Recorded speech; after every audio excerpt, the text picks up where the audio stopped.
The implications of the scientific evidence, coupled with Meyer's logic, are profound. If we are finding information inside every cell and every living creature, could that not be, in a sense, the signature of a creator?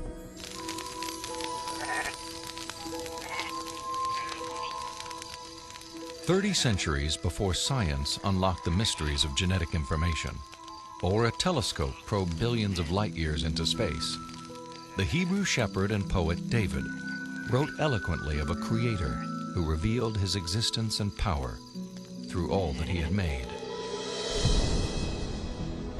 The heavens declare the glory of God. The skies proclaim the work of his hands.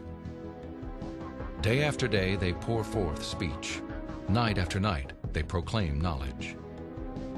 Their voice goes out into all the earth, their words to the end of the world." God himself is invisible. He is a spirit. And yet, one of the purposes he has for us is to find him so we can know him. And he's left behind a series of clues. And sometimes we just have to kind of take our blinders off and get beyond our presuppositions and say, wait a minute, I am going to pursue the evidence of science wherever it points. And if it takes me to a very uncomfortable conclusion that there is a creator, then if the evidence points in that direction, that's the way I'm going to go. According to a lot of the mainstream media, the theory of intelligent design is a faith-based idea. And in saying that, they want to dismiss it as something that has no basis in science. But the media has confused a fundamental issue. They're confusing the evidence for the theory with the implications of the theory. The theory of intelligent design may well have implications that are supportive of theistic belief, but the theory is not based on theistic belief. It's based on the discovery of digital code in cells, miniature machines in cells, the fine-tuning of the laws of physics and chemistry, and standard ways of scientific reasoning about the remote past in the history of life.